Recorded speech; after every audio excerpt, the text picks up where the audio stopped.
آپ نے سب نے انتظار کرنی ہے, زیادہ دور نہیں وہ وقت جب میں اپنی قوم کو ایک کال دوں گا. کال تم دو گے, حکیم ثناء اللہ پھر انتظار میں بیٹھا ہوا ہے, ڈنڈا تیل میں رکھا ہوا ہے, تم آگے دکھاؤ ذرا وہاں پر. کال ہوگی صرف ایک مقصد کے لیے, ان چوروں کے ہاتھ جو ہمارا ملک دلدل میں ڈوبتا جا رہا ہے. صرف ایک راستہ, صاف اور شفاف الیکشن کروائے جائے. الیکشن تمہاری مرضی سے ہوں گے؟ نہیں ہوں گے, الیکشن ہماری مرضی سے ہوں گے.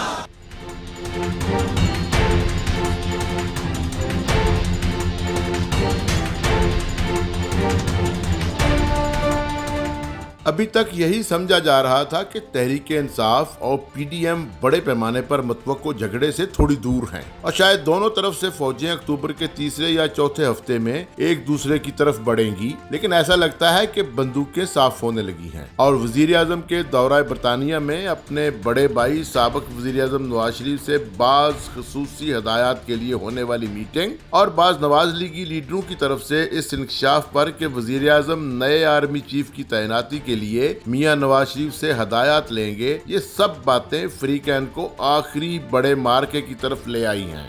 سابق وزیر اعظم عمران خان کے بارے میں ایسی خبریں بھی گرم ہیں کہ وہ اپنی پارٹی کے ایسے لیڈروں سے ناراض ہیں جن کے بارے میں ان کو اطلاعات ملی ہیں کہ وہ چوری چھپے اسٹیبلشمنٹ کے ساتھ مل رہے ہیں. اگرچہ اس حوالے سے اسد عمر, پرویز خٹک اور چودھری فواد کے نام لیے جا رہے ہیں, لیکن کوئی بھی تصدیق یا تردید کرنے کو تیار نہیں. سیاسی ساتھیوں یا اتحادیوں میں شیخ رشید احمد کا نام لیا جا رہا ہے اور پنجاب کے وزیر اعلیٰ چودھری پرویز لائی کے بارے میں کون نہیں جانتا کہ وہ اسٹیبلشمنٹ کے ساتھ رابطے میں ہیں. اگر اس طرف کوئی اشارہ نہ بھی کر رہا ہو تو خود چودھری پرویز لائی ہفتے میں ایک آدھ بار سیاسی تالاب میں پتھر پھینک دیتے ہیں. شاید یہی وجہ ہے کہ پنجاب کے پی ٹی آئی ارکان اسمبلی نے عمران خان کو پرویز لائی کے بارے میں اپنے تحفظات سے آگاہ کر دیا ہے. بعض ارکان اسمبلی کا کہنا ہے کہ اصل وزیر اعلیٰ تو پرویز لائی کے صاحبزادے مونس الہی ہیں اور پنجاب میں تمام اہم فیصلے وہ خود کر رہے ہیں. جنوبی پنجاب کے بعض ایم پی اے حضرات نے تو یہاں تک کہہ دیا ہے کہ پرویز لائی کا دور عثمان بزدار کے دور سے بھی برا ہے اور پنجاب میں اکثریتی پارٹی مکمل طور پر نظر انداز ہو رہی ہے.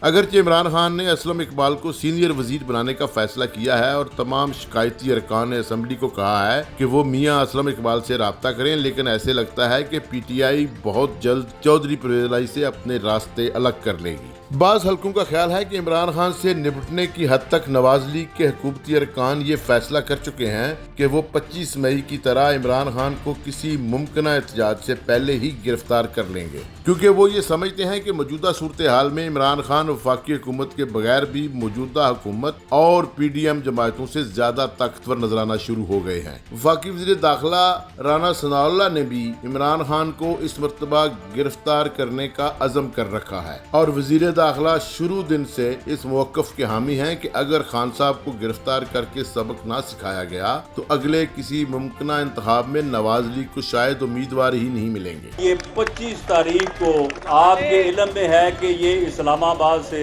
ذلیل و رسوا ہو کے واپس آیا, وہاں پہ کہہ گیا کہ میں 6 دن بعد دوبارہ آؤں گا. اب اسے واپس گئے 60 دن ہو گئے, دوبارہ وہاں آنے کا نام نہیں لیا. ذرا چھپ چھپ کے کہتا ہے کہ جی میں دوبارہ لانگ مارچ کر سکتا ہوں, میں دوبارہ کال دے سکتا ہوں. تو کوئی بات نہیں, میں بھی پوری تیاری سے بیٹھا ہوں. یہ آئے اکٹھا ہو کے تو میں وہاں سے ذلیل کر کے بھیجوں گا واپس. تو شاہانہ تحائف کے حوالے سے الیکشن کمیشن گزشتہ روز اپنی سماعت مکمل کر کے فیصلہ محفوظ کر چکا ہے اور ایسا نظر آنے لگا ہے کہ محفوظ فیصلے کو کسی مناسب وقت پر سنا دیا جائے گا. ہمارے ہاں اکثر اوقات محفوظ فیصلے اس وقت تک فریقین کو غیر محفوظ بنائے رکھتے ہیں جب تک سنا نہیں دیے جاتے. شاید کچھ ایسی ہی صورتحال ملکی سیاست میں بھی پیدا ہو چکی ہے کہ بہت کچھ غیر محفوظ نظر آنے لگا ہے. بعض لوگوں کا خیال ہے کہ تحریک انصاف کے چیئرمین یہ سمجھنا شروع ہو گئے ہیں کہ انہوں نے شروع میں اپنے بہت بڑے جلسوں سے مخالفین کے لیے خوف کی جو فضا قائم کرنا شروع کی تھی, اس میں سب سے بڑا ڈینٹ خوفناک سیلاب نے ڈالا ہے, کیونکہ تباہی کا سلسلہ بہت بڑا ہے اور متاثرین سیلاب کی بحالی کے لیے ریاست کے پاس وسائل نہیں. اس صورت میں کسی بھی وقت عام انتخابات کروانے کا آپشن تقریباً ختم ہو چکا ہے اور اگر وہ قبل از وقت انتخابات کے لیے دباؤ بڑھاتے رہتے ہیں تو حکومت فنڈز کی عدم دستیابی کا بہانہ کامیابی کے ساتھ استعمال کر سکتی ہے. اس کے علاوہ تقریباً 4 کروڑ پاکستانیوں کی موجودہ حالت کو بھی جواز بنایا جا سکتا ہے جو سیلاب سے شدید متاثر ہوئے ہیں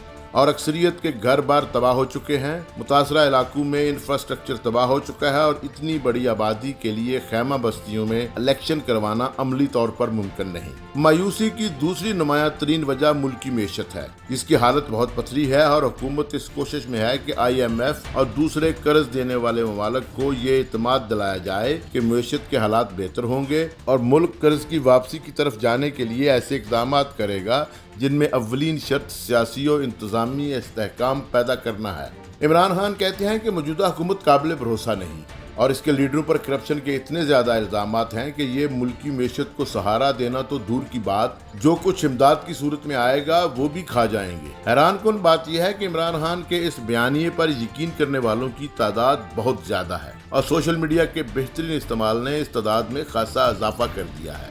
یہ میچ اب ہار چکے ہیں۔ جتنی دیر آپ الیکشن نہیں کروائیں گے، ملک کی معیشت اور تیزی سے نیچے جا رہی ہے۔ تم تیار ہونا سارے، میں نے تمہیں کال دینی ہے، آپ نے میرے ساتھ ان چوروں کو شکست دینے کے لیے نکلنا ہے۔ اس کے بعد میں تحریک میں نکلنے لگا ہوں۔ میں یہ کبھی ان چوروں کو تسلیم نہیں کروں گا، جب تک میرے میں خون ہے میں ان کا مقابلہ کروں گا۔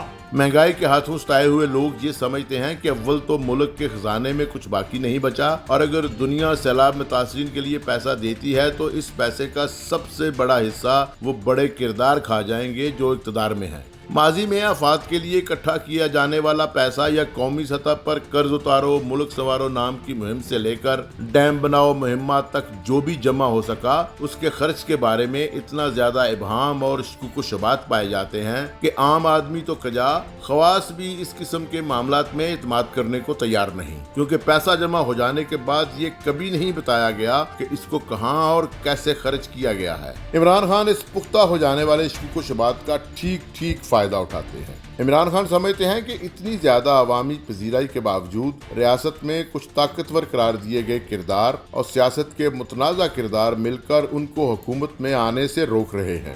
پہلے ان کی حکومت گرائی گئی اور اب جب پورے ملک میں ان کی مقبولیت کا ڈنکا بج رہا ہے، یہ کردار ان کو سیاست ہی سے آؤٹ کر دینا چاہتے ہیں۔ عمران خان کے تمام خدشات سچے ہیں یا نہیں، لیکن اگر عمران خان کی جگہ کوئی دوسرا سیاسی لیڈر ہوتا تو وہ بھی یہی سمجھتا کہ اس کے ساتھ اتنی بڑی عوامی طاقت ہونے کے باوجود زیادتی ہو رہی ہے، سازش ہو رہی ہے اور اس کو اقتدار سے دور کر دینے کی کوششیں کی جا رہی ہیں۔ عمران خان کا راستہ روکنے کے لیے نون لیگ بھی روایتیت کنڈوں پر اتر آئی ہے اور عمران خان پر ایسے الزامات عائد کر رہی ہے جن سے نفرت اور انتہا پسندی کی بو آتی ہے۔ نواز لیگ کی قیادت عمران خان کے خلاف مذہبی منافرت پھیلانا چاہتی ہے اور اچھی طرح جانتی ہے کہ اس کا نتیجہ شدت پسندی کی صورت میں نکلے گا اور خدا نخواستہ اگر سیاستدانوں پر حملے شروع ہو گئے تو شاید پھر انارکی کو کوئی بھی نہ روک سکے۔ جواب میں پنجاب حکومت نے وفاقی وزیر اطلاعات و نشریات، ایک MNA اور PTV کے ذمہ داران کے خلاف دہشت گردی کے مقدمات درج کروا دیے ہیں۔ اس سے اندازہ لگایا جا سکتا ہے کہ معاملات کس حد تک بگاڑ کی طرف دوڑتے چلے جا رہے ہیں۔ عمران خان کا مقصد PDM کی سیاست کا خاتمہ ہے اور PDM کا مقصد عمران خان کی سیاست کے ساتھ ساتھ تحریک انصاف کا خاتمہ ہے۔ فریقین یہ نہیں دیکھ رہے کہ ان کی اس بدلے اور نفرت کی سیاست میں ریاست بری طرح لپیٹ میں آ رہی ہے۔ ریاست کے عوام کی حالت دگرگوں ہے اور ریاست کے اہم ترین ادارے اور ان کے عہدیدار اس جنگ کی لپیٹ میں آ رہے ہیں۔ آدھا ملک خوفناک سیلاب سے مفلوج ہے اور جو باقی بچا ہے اس کو نفرت کی سیاست کے سیلاب کا خطرہ ہے۔ ایک دوسرے کو ختم کرنے سے پہلے 22 کروڑ کی حالت زار کو مد نظر رکھیں اور اس بات کو نہ بھولیں کہ دنیا میں جہاں جہاں انارکی نے دستک دی ہے وہاں سوائے تباہی کے اور کچھ نہیں۔ سیاست، عوام، ریاست، بہتر معیشت اور ترقی و خوشحالی کے ماحول میں زیادہ بہتر انداز میں کی جا سکتی ہے۔